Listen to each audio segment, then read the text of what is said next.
I'm Severn Suzuki, speaking for ECHO, the Environmental Children's Organization. We're a group of 12 and 13-year-olds trying to make a difference. Vanessa Suddy, Morgan Geisler, Michelle Quigg, and me. We've raised all the money to come here ourselves, to come 5,000 miles to tell you adults you must change your ways. Coming up here today, I have no hidden agenda. I am fighting for my future. Losing my future is not like losing an election or a few points on the stock market. I am here to speak for all generations to come. I am here to speak for the countless animals dying across this planet because they have nowhere left to go. I am afraid to go out in the sun now because of the holes in our ozone. I am afraid to breathe the air because I don't know what chemicals are in it. I used to go fishing in Vancouver, my home, with my dad, until just a few years ago we found the fish full of cancers. And now we hear of animals and plants going extinct, every day vanishing forever. In my life, I have dreamt of seeing the great herds of wild animals, jungles and rainforests full of birds and butterflies. But now I wonder if they will even exist for my children to see. Did you have to worry of these things when you were my age? All this is happening before our eyes, and yet we act as if we have all the time we want and all the solutions. I'm only a child, and I don't have all the solutions. But I want you to realize, neither do you. You don't know how to fix the holes in our ozone layer. You don't know how to bring the salmon back up in a dead stream. You don't know how to bring back an animal now extinct. And you can't bring back the forest that once grew where there is now a desert. If you don't know how to fix it, please stop breaking it.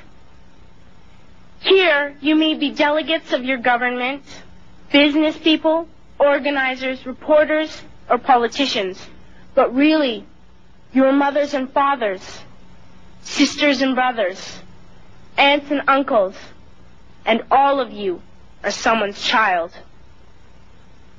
I'm only a child, yet I know we are all part of a family, 5 billion strong. In fact, 30 million species strong. And borders and governments will never change that.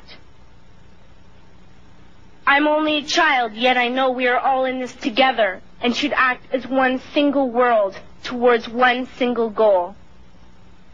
In my anger, I am not blind, and in my fear, I am not afraid of telling the world how I feel.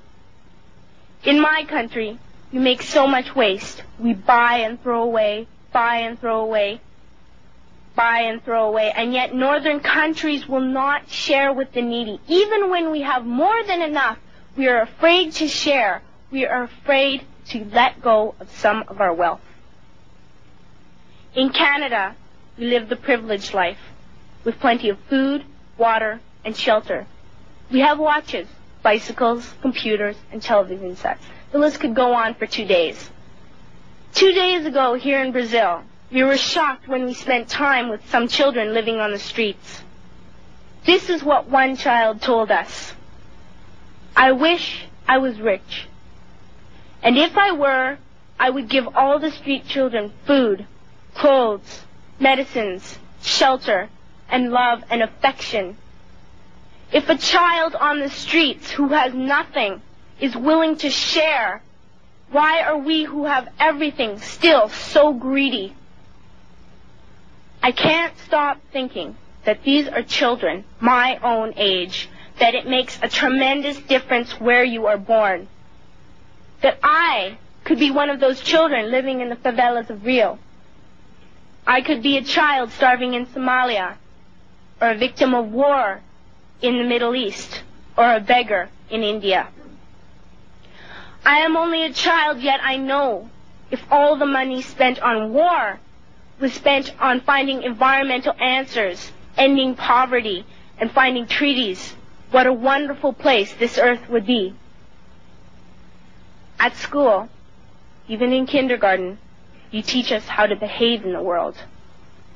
You teach us not to fight with others, to work things out, to respect others, to clean up our mess, not to hurt other creatures, to share, not be greedy.